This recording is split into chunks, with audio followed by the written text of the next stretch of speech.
सचिन और सौरभ की कहानी बताता हूं। एक बार दोनों एक ही रूम में थे 1992 में ऑस्ट्रेलिया की सीरीज में, और पहले दो टेस्ट मैच बुरी तरह से हार गए। और हार क्या गए, बेसिकली तेंदुलकर रन नहीं बना पाए, बहुत परेशान थे तेंदुलकर। रात को 2 बजे उठ गए और कमरे के अंदर ऐसे ही प्रैक्टिस करने लगे, शीशे के सामने प्रैक्टिस कर। सौरभ गांगुली उठ गए, बोला क्या कर रहा है भाई, सो जा। बोला ऐसा कर मेरे भाई, तू यहां से उठ और जाके ड्रेसिंग रूम में सो जा, मैं तो ऐसी सारी रात प्रैक्टिस करूंगा। और उसके बाद अगले दिन 100 सेंचुरी मार के आए, सीधा 100 रन मारे, और इससे तेंदुलकर ने मैच को ड्रॉ करा दिया। इनका एक रूल था, बल्ला बोलेगा, मैं नहीं बोलूंगा, बल्ला बोलेगा, बल्ला जवाब देगा। कई बार ये फॉर्म से और अपनी परफॉर्मेंस से आउट हुए थे, कई इंजरीज हो जाती है। जब इतने साल लगातार खेलो तो बहुत इंजरीज हो जाती है, और इंजरी के कारण जब ये फॉर्म से बाहर चलते, लोग बोल देते थे इनको, कई बार कह देते थे कि अब तुम्हारा रिटायरमेंट का टाइम आ गया, अब छोड़ दो क्रिकेट, अब छोड़ दो क्रिकेट। ये जवाब नहीं दिए, इनका बल्ला जवाब दिया, चौके छक्के और सेंचुरीज के माध्यम से। एक मैं कहानी बताता हूं, 16 साल के थे तब ये, जब पहली बार पाकिस्तान के खिलाफ मैच खेलने उतरे। उस दिन बारिश हो गई और बारिश के कारण केवल 20 ओवर का मैच कर दिया गया, और पाकिस्तान ने 158 रन मार दिए 20 ओवर में। उस समय 20 ओवर में 158 रन ज्यादा होते, तब T20 का प्रचलन नहीं था। इंडिया की बैटिंग चल रही थी, 158 रन बनाने थे, 5 ओवर बचे और अभी 70 रन चाहिए, और उस समय इंपॉसिबल था। 30 बॉल पे 70 रन कैसे मारेंगे, सचिन ने डिसाइड किया। मुश्ताक अहमद मार रहे थे, एक के बाद एक कई छक्के ठोके। दूसरा छक्का तो ऐसा था कि खिड़की तोड़ दिया उनके ड्रेसिंग रूम की। और तब जो है ना, अब्दुल कादिर आए।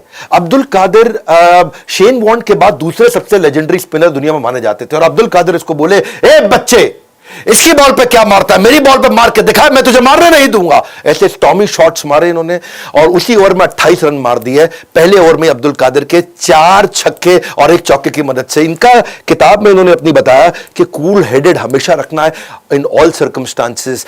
सिद्धू का मानना है कि इनके दिमाग में कोई ऐसा कंप्यूटर है कि हर बॉल की कैसे बॉलिंग आएगी, हर बॉलर कैसे बॉल फेंकेगा, उसको कैलकुलेट कर लेते थे। बेसिकली इनका ना ऑब्सेशन हो गया था। ऑब्सेशन मतलब डीपेस्ट अटैचमेंट टू क्रिकेट। इनका एक बार इंडेक्स फिंगर का ऑपरेशन होना था। ये वर्ल्ड कप चल रहा था 2003, उसमें इनकी बहुत भयंकर इंजरी हो गई, तो किसी ने बताया भाई अमेरिका जाओ, वहां जाके इलाज कराओ। ये अमेरिका पहुंचे, वहां पे वर्ल्ड कप खत्म होते ही इलाज करने गए, तो वहां डॉक्टर को समझा दिया कि भाई ऐसा है, इसको चीरना मत हाथ को, इसी से मैंने बल्ला पकड़ना है। डॉक्टर बोला नहीं चीरेंगे। बोला दोबारा समझा रहा हूं, इसको चीरना मत, चीरना मत। इतना परेशान थे, इनको लगा इस उंगली के चक्कर में ऐसा ना हाथ बीच में चीर दे, बल्ला ना पकड़ पाऊं बाद में। एनेस्थीसिया दे दिया डॉक्टर ने, बोला चुप कर, सो जा। एनेस्थीसिया दे दिया, और ये एनेस्थीसिया भी असर नहीं कर पाया। ये नींद से अचानक सर्जरी के बीच में उठ गए। हाथ दिखाओ, हाथ दिखाओ, चीरा तो नहीं तुमने। इतना ऑब्सेशन है इनका कि क्रिकेट के लेजेंड होने के बाद भी सड़क पे कोई रास्ते में खेलता दिख जाए तो गाड़ी रोक करके वहां उनके साथ खेलने लगते। नेवर गिव अप स्पिरिट भी इनकी जबरदस्त रही है।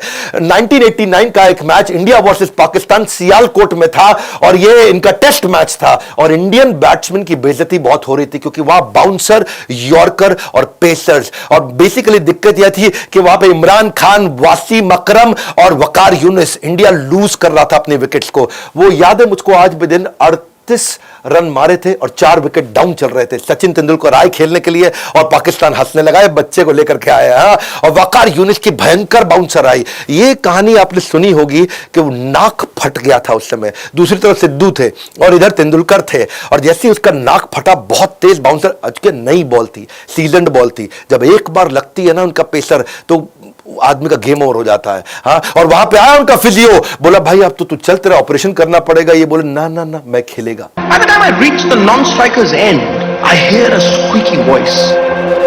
मैं खेलेगा, मैं खेलेगा, मैं खेलेगा। इसको बोलते हैं नेवर गिव अप। मैं खेलेगा, मैं खेलेगा। मेरी और आपकी जिंदगी में कई बार ऐसा होता है, और इसको बोलते हैं बाउंस बैक। मैं खेलेगा, मैं खेलेगा। When there is a setback, do not sit back, only step back to bounce back। और आखिरी स्टंप तक उस समय 58 रन नॉट आउट चले, और इसी के साथ एक रियल फाइटर का जन्म हुआ। कहते हैं कि तू कयामत तक धरने पर बैठे, किस्मत, किस्मत को बोल रहे हैं, तू कयामत तक धरने पर बैठ जा, कुछ मत दियो मुझको, लेकिन मैं कोशिशों तक कभी इस्तीफा नहीं दूंगा। कोशिशों का इस्तीफा तेंदुलकर ने तो कभी नहीं दिया। वसीम अकरम का मानना था कि मैं सौभाग्यशाली हूं, तेंदुलकर मेरे समय पे खेले।